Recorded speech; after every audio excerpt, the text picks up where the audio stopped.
The Checkpoints is presented by pharmaceutical company GM Pharma.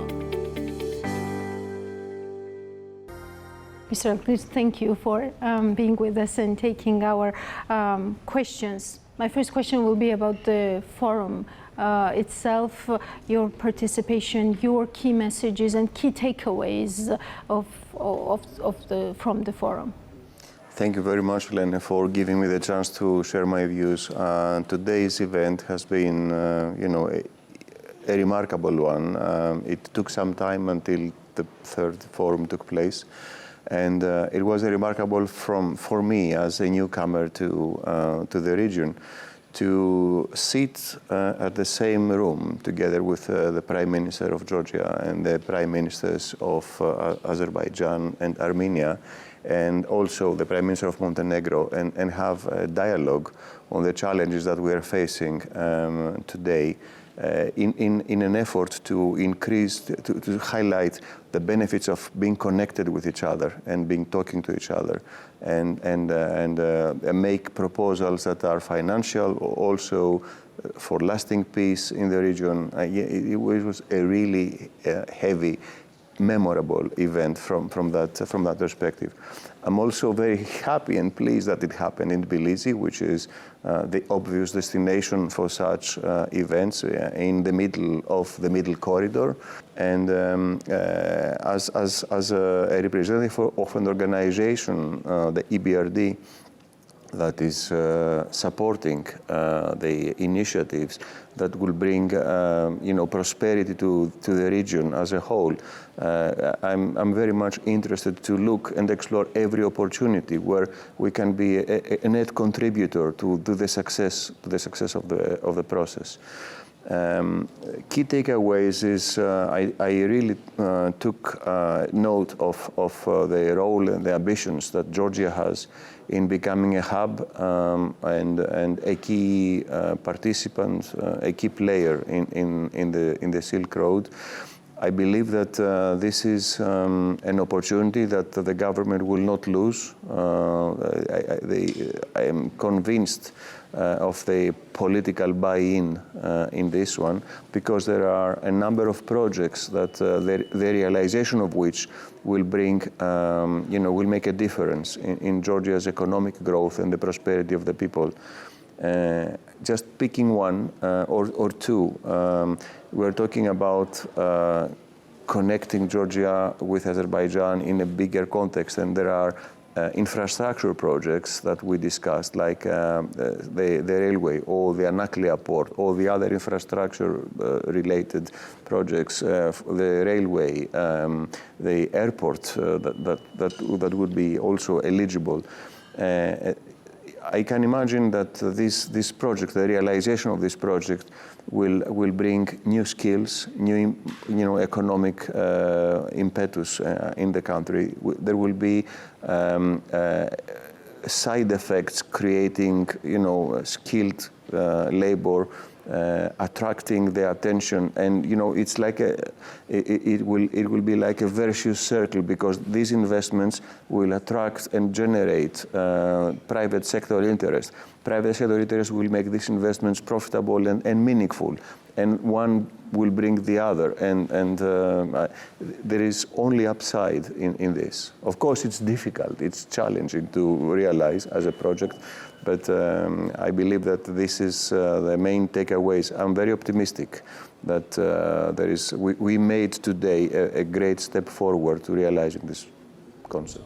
Yes, one tangible result that we have even today is the memorandum that has been signed by the three parties, Georgia, Azerbaijan and Kazakhstan, to have this one joint enterprise that will be monitoring the whole route of the middle corridor. Who could imagine that a few years ago, right? That would be impossible. I took part before talking to you in a panel that was discussing about the CAREC countries' connectivity and the challenges they're making. And imagine that countries that are close to each other, not in this part of the world, not in Caucasus, but in Central Asia, that was the example, it is very, very difficult to trade apples from Kyrgyzstan to Kazakhstan. The procedures, the paperwork, the bureaucracy, and all these are practical issues that could have an easy solution if there is a political will to make these things more plausible, more easy for trade to happen. I can imagine that in our part of the world, in Caucasus, there are also key stumbling blocks in the way how the procedures, the non so advanced digitalization in the various important hubs and border crossings in the countries in the region work like impediments. So I can see that this particular project that you are mentioning it is just one concrete, big, very promising step forward to bringing the region together, actually to unleashing the potential. Goods will be coming from Kazakhstan. They will be shipped over to Baku. From Baku, they will be coming to Georgia, and from Georgia, they will be traded or shipped to Europe. The fact that there is already one company that founded today will make this dream situation just possible, right? It will streamline the procedures among 3 countries, and goods that will be loaded on the train in Kazakhstan will be going through this region, our region in Caucasus, very easily, like a very smooth operation. So it's very significant. Is it a bankable project? And which one? The whole middle corridor and the whole buzz that it is about the middle corridor. Will this company actually operate through this middle corridor? Because it is a fact that this whole region needed a pandemic, then a war, to realize that there is another route as well, right? Not only north. So whether it is bankable or not, I would say, if I need to give one answer in 2 words, it depends, and what it depends upon. It depends upon the consistency of the political will, because among the countries, among the participants in the whole middle corridor, we need to alleviate, actually get enough comfort with what we call political risk. It's a chain of countries, and the success of the project will be as good, or the project will be as solid as the weakest link. So we need all the links, all the countries that are part of the Silk Road to have the very similar commitment level for the success. Now, there are countries like Georgia that are at the forefront, and they are publicizing their interest, they are making it known, and maybe other countries are, let's say, following the example of Georgia in this. The fact is that events like the one today, or similar events that will happen, are bringing the countries together. So this political, comfort is being created as we speak. Is one major component of the risk evaluation of the project. Then, once this is looked after, then the other risks that we will have to look at are the operational risk. I mean, the complexity of putting these investments, the mastermind, the master plan that will create the infrastructure, the digital, platforms among countries. So there are a lot of things that are necessary to happen to make the success of the project certain. The bankability of the project is a function of how successful can it be, how the risks will be addressed. We as an institution are an institution that are very well placed, is very well placed to try to resolve the risks and be part of the financing. We have all the countries in the Silk Road are members of the EBRD. So we will be talking to the countries and liaising with the leaderships, trying to find, possible communication if there are obstacles somewhere on the way, and try to resolve with dialogue and also concrete technical proposals to give solutions to the problems. But as a matter of fact, the whole Silk Road, being a very complex project, can be broken down to some specific parts, and projects under the Silk Road concept could be prioritized. One of the projects that was brought to the EBRD attention recently was a project that will increase the capacity of the Aktau port in Kazakhstan to bring in more goods from Kazakhstan to Baku.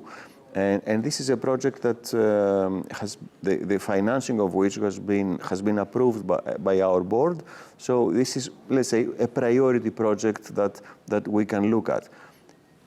Coming to Georgia, we will look to other, priority projects that make sense. And so the Silk Road and the infrastructure of it, the logic of it will be strengthened step by step as project by project, that are components of the whole concept will be getting realized. It's difficult. That's why we need the political commitment and for a long period of time to feel that people are supportive and the environment will not change to make it totally bankable. So we are here to work on it. You mentioned infrastructure projects several times, and the main focus of the government today falls on modernizing railway and having some reforms there so that it is more commercially viable. Also an Aklia port project, the deep sea port project, and also for Georgia's ambition not to be only a transit country but maybe become some kind of a hub, for example an energy hub for the region. The big projects like Namakhvani, Khudoni, Neskra, all these HPPs that are currently stalled. But if you look at these big projects and large-scale projects, you will see that all of them have some kind of a problem with investors, with finding finances. So what should be the priority for the Georgian government? How do you see that? What I can say is that there is a logic in how projects can be selected. We will know with some advisory which are the priority projects that make more sense, the ones that are more bankable. We can easily model with projections the utilization of the potential of a certain project. And there are also projects that come as a response to existing challenges. There is a lot of cargo going through Georgia right now, and I see the traffic jams in the highway and the burden it brings to the current road work. So by addressing this one, by the road work improvement becoming by default, a priority project, you have part of the answer. So there are projects that will come as solutions to problems that exist and are persisting, and they seem to be not going away if you don't do something about them. So this is one. Then there are projects that are conceptualized, and you will have the cable that you have the consultants looking, and then you have other big projects that have been maybe facing some problems. So then it means that if they cannot be realized as they stand, maybe there should be the scope of the project should be reviewed so that it becomes, as you say, bankable or operational, and it's a matter of risk. So. Okay, there is some work, but it's easier than sometimes we think, oh, it's a big mountain. Going a big mountain, you start with the first step. So you address the projects and the problems that are now burning, and then the ones that are a little bit more strategic, and that's how you build up the value, the chain of the various projects that will make this project become a reality. And do you see EBRD's role in that direction increasing in Georgia? Yeah, we will not do it alone. We are a financial institution that has a good track record in Georgia, and I'm very proud of this. But we will do it. We will have the government leadership in, and we will cooperate with the government, of course, in selecting and pointing the right projects. And we have the other IFIs, our partner IFIs, ADB, World Bank, IFC, to also work and look at the various projects, discuss co-financing and prioritize. So we are always, by definition, by our role as a development institution, ready to consider and help the government prioritize the right project at some point in time. One element is to try to mobilize the private sector because these big projects cannot happen on budget money. I mean, we don't want Georgia to borrow too much, or any other country, from financial institutions like ourselves. We support Georgia's prudent macroeconomic policies, and we admire Georgia for the growth it has achieved so far, and the good macroeconomic performance, and we clap, we applaud. We don't want this to be destabilized. So we know how much the system can take in terms of borrowing, and we will be working with our partners and the government to make a plan that makes sense. Mm-hmm. Thank you so much. And my last question, do you think that regional cooperation is gaining its momentum, and how should Georgia balance its, for example, political vectors that is more towards European Union and more like global integration, and also focusing on regional cooperation? The region is gaining momentum because I understand that it's not only Georgia who has aspirations to become a European Union member state, and it's working hard. And I also follow the news on what is going on with Brussels, with negotiations, with high-level visits there. I also understand that from the neighboring countries, I mean, the whole region of Caucasus also has, a role to play and has ambitions, and they look at the prospects of becoming, more connected to Europe with trade also. So I believe there is momentum, and in today's occasion, for example, when I see the two neighboring country prime ministers in the same table, is just a strong message that make me, as a citizen of the world, really hope that, change is happening and I want to help it happening as an institution. Thank you for helping Georgia for years, for more than 30 years as an institution, and thank you for this interview as well. Thank you. The Checkpoints is presented by pharmaceutical company GM Pharma.